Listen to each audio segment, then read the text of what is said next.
Assalamualaikum warahmatullahi wabarakatuh. Pendidikan agama Islam dan budi pekerti untuk sekolah dasar dan sederajat.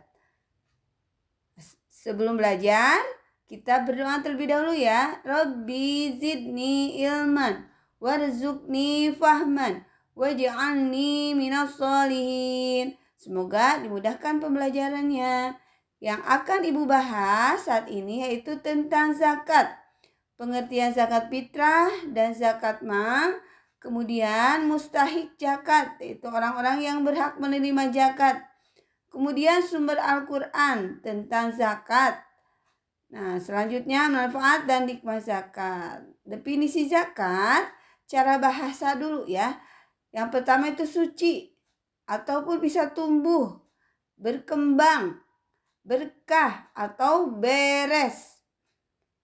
Nah ya, kemudian ada ayat Al-Quran yang tentang zakat, yaitu Quran Surat At-Taubah ayat 60, Quran Surat At-Taubah ayat 103. Nah ini akan dibahas di slide selanjutnya ya. Definisi tentang zakat.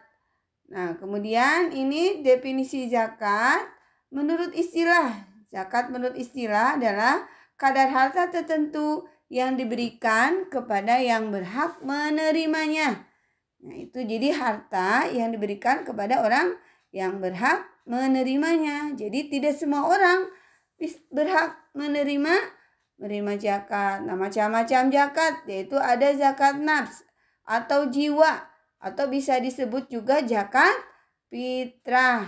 Kemudian yang kedua zakat mal. Apa itu zakat mal? Nah zakat mal itu zakat harta. Yang akan dibahas sekarang itu tentang zakat fitrah. Pengertian zakat fitrah. Zakat fitrah sifat pembawaan sejak lahir, itu fitrah itu ya. Secara istilah atau terminologi adalah kadar harta yang diberikan kepada yang berhak menerimanya dengan beberapa syarat guna membersihkan diri dari perbuatan yang kotor. Dan ini dibagikan itu pada bulan Ramadan, yaitu sebelum sholat Idul Fitri.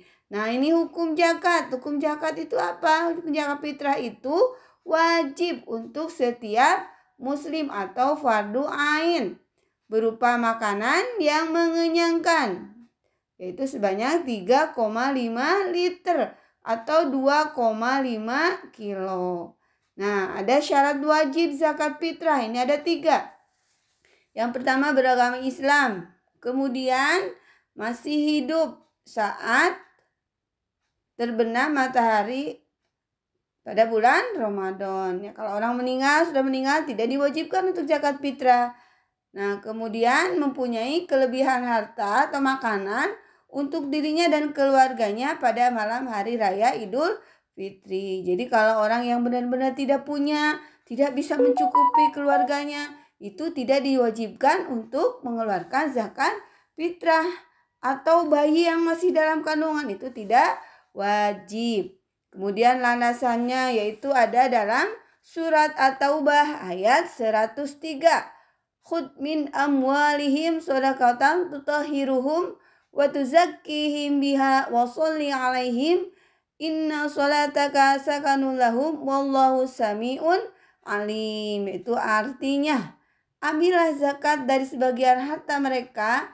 Dengan zakat itu kamu membersihkan dan mensucikan mereka, dan berdoalah untuk mereka, sesungguhnya doa kamu itu menjadi ketentraman jiwa bagi mereka, dan Allah Maha mendengar lagi Maha mengetahui. Nah ini salah satu ayat tentang zakat. Jadi zakat itu wajib ya bagi orang yang mempunyai kelebihan harta. Nah ini ya zakat fitrah di bulan Ramadan. Waktu-waktunya kapan Bu? Nah ini pada awal atau pertengahan bulan Ramadan boleh ya. Kemudian akhir bulan Ramadan juga boleh.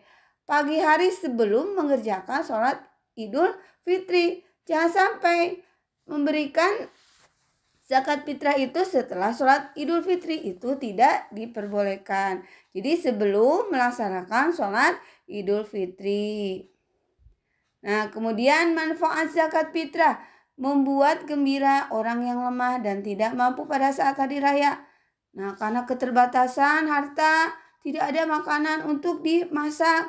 Dengan zakat fitrah ada pemberian. Nah, bisa masak, bisa makan. Kemudian membersihkan diri dari sifat egois.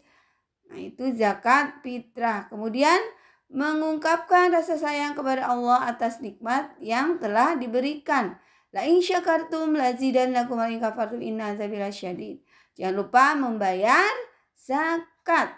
Ya, jangan lupa membayar zakat fitrah.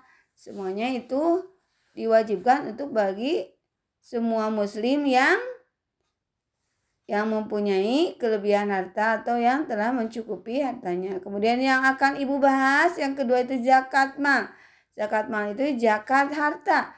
Bisa uang, emas, ataupun hasil perniagaan. Kemudian ada juga sekarang zakat profesi, yaitu berupa gaji ya, gaji. Kemudian istilah yang berkaitan dengan zakat. Nah, ada yang dinamakan nisab. Nisab adalah batas minimal harta yang wajib dikeluarkan zakatnya, yaitu 85 gram emas. Kemudian haul. Haul itu apa ya? Haul adalah batas minimal harta dari segi waktu, yaitu telah mencapai 1 tahun. Mustahik, orang yang berhak menerima zakat. Kemudian ada juga muzaki. Apa itu muzaki? Itu orang yang wajib mengeluarkan zakat. Itu orang yang punya kelebihan harta. Kalau mustahik, orang yang berhak menerima zakat, yaitu ada 8 asnaf atau ada 8 golongan. Nah, kalau nisab itu tadi apa? Ya, batas harta yang harus dikeluarkan ya. Dimiliki secara sempurna, ini kriteria harta zakat.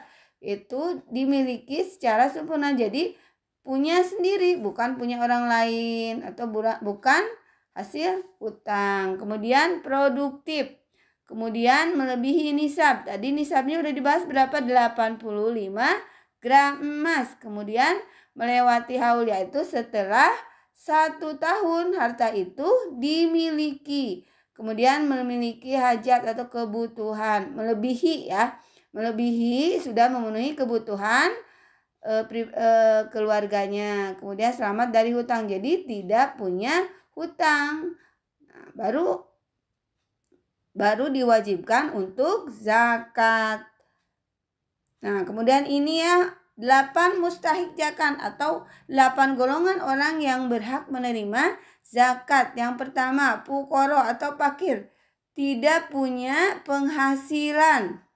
Ya, kemudian orang miskin, punya penghasilan tapi tidak mencukupi. Kemudian amil, yaitu petugas yang mengumpulkan zakat. Kemudian mu'alaf, apa itu mu'alaf? Itu orang yang baru masuk Islam, budak, yaitu untuk memerdekakan dirinya. Kemudian gorim. Gorim itu yang terlilit oleh hutang untuk menyambung hidupnya. Jadi hutangnya bukan untuk poya-poya.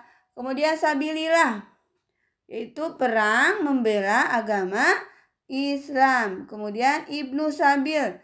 Ibnu sabil itu kehabisan bekal ketika ia dalam perjalanan. Mungkin ia perjalanan untuk menuntut ilmu, ya itu ya, perjalanan dalam kebaikan. Nah, ini 8 orang atau 8 golongan yang berhak menerima zakat. Ini harus dihafalkan ya. Semuanya yang 8 ini harus kalian hafalkan, pahami artinya. Ya, ini ada gambaran ya, ini gambaran dari yang 8 asnaf tadi ya. Ada fakir, ada miskin, kemudian amil, kemudian sabilillah, mu'alaf, gorim, kemudian ibnu sabil. Nah, ini gambaran tentang orang-orang atau 8 golongan yang berhak menerima zakat. Nah, ini ya harus dihafalkan. Ini fakir, miskin, amin, mu'alaf, rikob, gorim, sabilillah, ibnu sabil. Ini yang 8 golongan ini ya, ini latihan. Kalian sebutkan ya. Kemudian ini tentang harta benda akan berubah menjadi azab di akhirat kelak. Nah, kalau harta yang wajib dikeluarkan zakatnya, maka harta ini akan mengazab kita di akhirat kelak. Kemudian enggan berzakat dianggap mengambil harta para mustahik, karena harta itu adalah harta yang wajib dikeluarkan dan yang punya hak adalah para mustahik zakat. Kemudian enggan berzakat sama dengan mengundang azab Allah. La in syakartum lazidannakum wa la in kafartum inna adzabi lasyadid. Nah, ya, kalau tidak bersyukur maka azab Allah itu sangat pedih. Tapi kalau bersyukur maka Allah akan menambah nikmat yang telah diberikannya. Karena bagi muzaki atau yang wajib mengeluarkan zakat itu wajib dikeluarkan zakatnya. Nah, hikmah zakat yaitu menjaga harta, menyembuhkan penyakit, kemudian memperbanyak harta. Tadi ya, la in syakartum lazidannakum. Maka barang siapa yang bersyukur maka Allah akan menambah nikmatnya. Maka bukannya berkurang. Kalau harta kita sedekahkan, kalau harta kita dikeluarkan zakatnya, maka Allah akan menambah harta yang kita miliki. Kemudian mensucikan jiwa kita. Sampai di sini bahasan Ibu. Terima kasih banyak. Wassalamualaikum warahmatullahi wabarakatuh.